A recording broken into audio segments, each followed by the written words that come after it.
Hello dear students, today I'm going to talk about the foreign methods of teaching foreign languages, and we will talk about the methods and a little bit about their history and approach and different techniques. So first of all, I'm going to talk about the approach and methods and technique. What is method, what is approach, and what is technique? Approach refers to theories about the nature of language and language learning that serves as a source of practices and principles in language teaching. So what is a method? Is a practical realization of an approach. Method may be defined as a way of governing or guiding the learning. In a teaching learning process, method is an important way of teaching, and it is maybe considered as a structural functional component of teacher-learner activity. And the next one is technique. Technique is a way to organize a learning procedure. Different teachers use different techniques in order to conduct their lessons more productive and interactive. By a technique, we mean an individual way in doing something, in gaining a certain goal in teaching learning process. And there are many different methods, as you know, but today I'm going to start my speech with grammar translation method. What is grammar translation method? As you all know, grammar translation method is an old-fashioned or conventional way of method that was developed by 17th and 18th century, and it was only method and effective way of teaching English, teaching foreign languages. In the language classroom, teachers use this method to teach the language by reading the text, translating it from the target language into the native languages of the students. Students use it to do many grammar exercises, many grammar activities, and it also helped to develop students' writing skills and reading skills, but not listening and speaking skills. It could also help to develop translators. So, the grammar translation method is often referred to as a traditional or classical method of translation. It's an important aspect that pre-attempts the translator's work at circle translations. It's a way of making sure that both target language as well as the native language are translated in the best way possible. It also ensures that the languages are both used in the correct way and in the context in which a paper is written. For example, this method is focused on reading and writing, as I mentioned it, and the translator obtains the ability to read with comprehension and understanding of the text, especially literary texts. It would teach the translator the deductive method that would improve the translation dramatically. Another method is direct method. Direct method was also developed in 18th century, and direct method is a set of foreign language teaching techniques based on the spoken language. And the mantra of the direct method is demonstrate, don't translate. In the direct method, most teachers address students directly in English language. And in this method, the teacher must transfer meanings directly in the target language through demonstrations and visual aids. In other words, this method involves teaching a foreign language without any kind of translation or grammar studying. The teacher doesn't translate anything into the native language. Other than translating it, the teacher tries to explain it in details or with some kind of examples, or teacher must explain it with some kind of pantomimes or other things. The latter is learned through induction from particular situations. The learners draw general rules about the target language. The main objective is to teach how to use a foreign language to communicate. This is achieved by immersing the student in a natural learning environment, which stimulates the environment in which a language is learned by native speakers.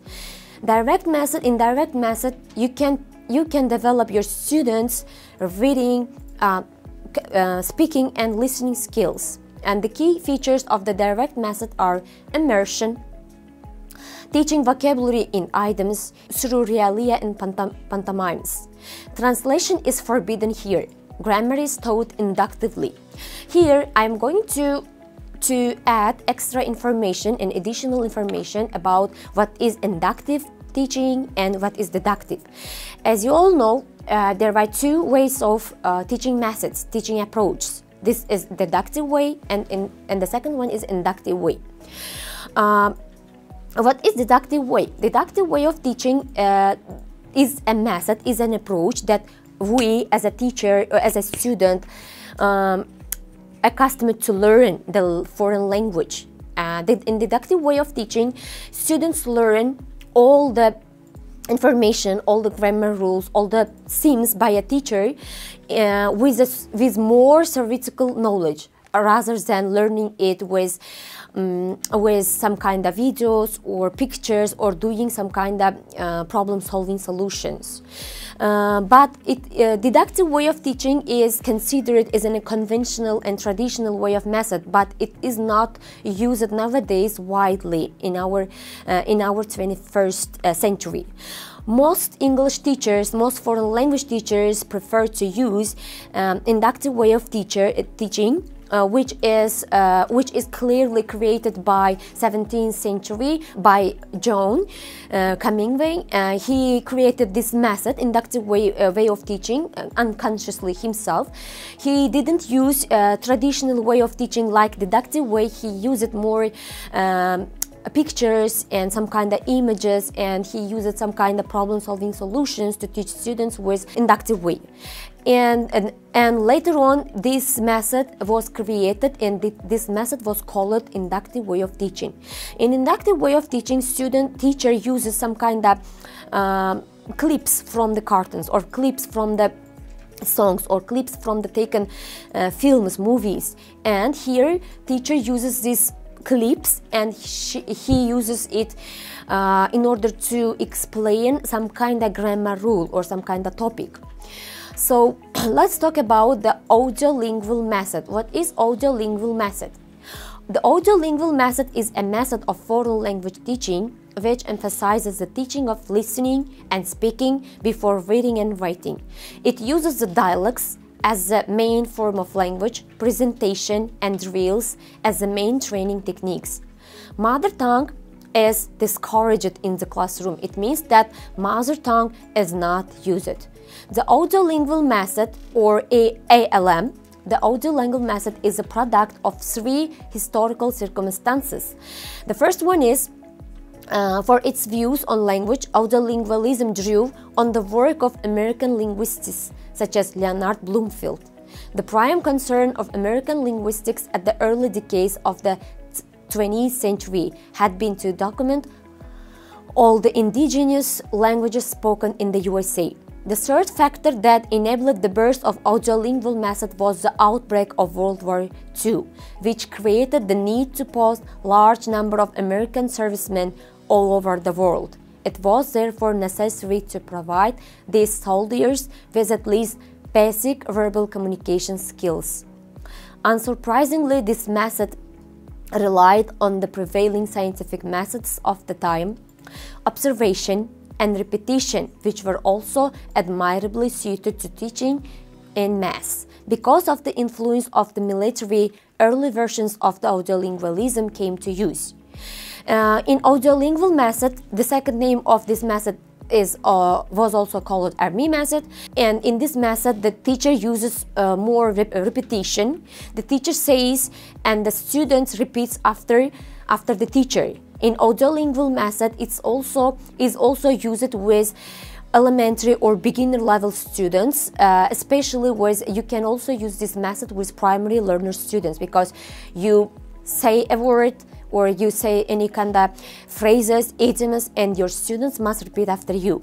Students who doesn't know the pronunciation or who don't know the reading can use this method effectively. The next one is designer methods. Designer methods, it is also humanistic approach. It is also called as a humanistic approach, and it dates back to 1970s and 1980s. The age of audiolingualism, with its emphasis on surface forms and on the rote practice of scientifically produced patterns, began to wane when the Chomskyan revolution in linguistics turned linguists and language teachers toward the deep structure of language, and when psychologists began to recognize the fundamentally effective and interpersonal nature of all learning. The decade of 1970s was a chaotic but exceedingly fruitful era, during which second language research not only came into its own, but also began to inspire innovative methods for language teaching. As we increasingly recognize the importance of both cognitive and affective factors in second language learning, certain teaching methods came into vogue. The next method is Suggestopedia. What is Suggestopedia? I think most of you don't know what is Suggestopedia. In Suggestopedia, you can teach your students with a low music. I don't mean that you teach your students with a rock and roll music or with a pop music. Here, your students listen to music, a low music, while doing some kind of activities. Here, you can, together with your students, read the text, translate it, or read some kind of dialogues and make interviews. Lausanne in 1982 created this method and indicates that this method transcends the language classroom and can be applied in other school subjects. He also claims that about 200 and 240 new words may be introduced each lesson. Learning is facilitated in an environment that is as comfortable as possible, quiet, and featuring soft cushioned seating and dim lighting. And peripheral learning is encouraged through the presence in the learning environment of posters and decorations featuring the target language and various grammatical information. Teacher assumes a role of complete authority and control in the classroom. Self-perceived and psychological barriers to learners' potential to learn and de-suggested. Students are encouraged to be childlike, take mental trips with the teacher, and assume new roles and names in the target language in order to become more suggestible. Baroque music is played softly in the background to increase mental relaxation and potential to take in and retain new material during the lesson. Students work from lengthy dialogues, conversations, interviews in the target language, with an accompanying translation into the student's native language. Here, you can translate the text or dialogues or the interview from the target language into the student's native language. Errors are tolerated, the emphasis being on content and not structure, not the grammar structure. Grammar and vocabulary are presented and given treatment from the teacher, but not the well tone. Homework is limited to students rereading the dialogue. They are studying once before they go sleep at night and once in the morning before they get up. Music, drama. Music is here drama, and the arts are integrated into the language learning process as often as possible. Another method is called TPR, or total physical response. Do you know what method is it? I think most of you know this method well, and most of the teachers use it a lot, with especially primary learner students. Total physical response is also used effectively, and it is very productive way of teaching method, or with even kindergarten pupils, kindergarten children.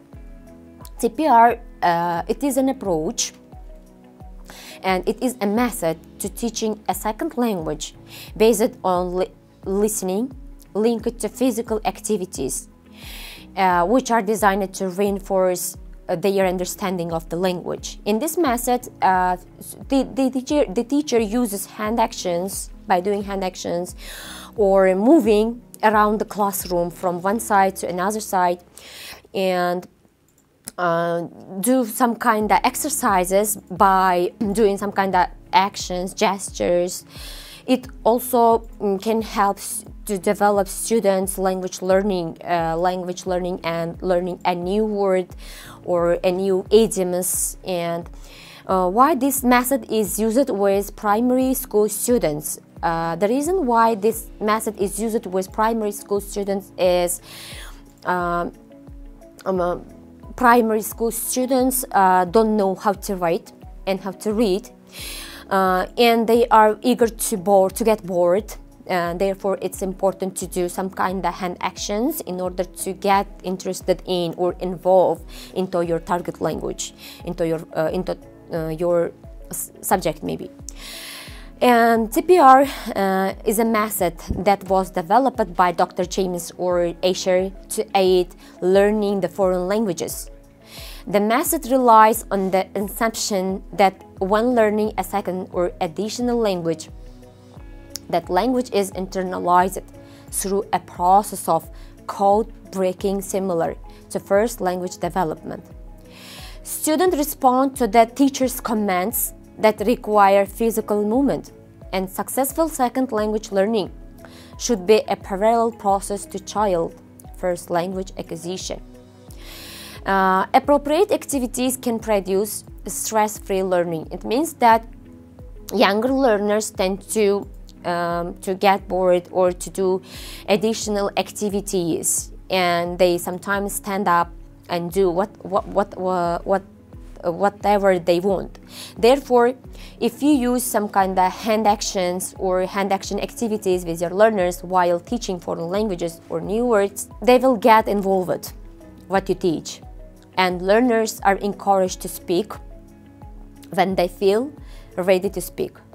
And theory of the language, a grammar-based view of language, verb in imperative form. Theory of language learning, a stimulus-response view. And in TPR method, students, I suggest you to do with not only primary school students, but also to use this method with teenage learners, especially with the 5th and 6th grade students. From the experience, from the teaching experience, I can say that most students get bored, especially in the 5th or 6th or even 7th grade students. You can do these activities or this method, you can use this approach. They get bored and they want to do something more untraditional. In that case, you can develop your language classroom by doing TPR method. And the next one is communicative language teaching. What kind of method is it? Communicative language teaching. The late 1960s saw a shift in focus from the audiolingual method and its prototypes to communicative language teaching. This shift evolved partly as a consequence of researches carried out by the Council of Europe, which began to identify the language needed in a variety of social situations by someone integrating to common market countries. The study sought to evaluate how language itself is utilized and how native speakers, especially American or British speakers of a language, express themselves in various situations. The studies had a major impact on the teaching of English as a foreign language. In this method, the teachers and the pedagogies use more dialogues, more communicative activities to develop students' communicative or speaking skills in the target language. For example, activities, those are mainly done for developing students' communicative skills. The teachers can give students more situational problem-solving solution activities to develop their skills.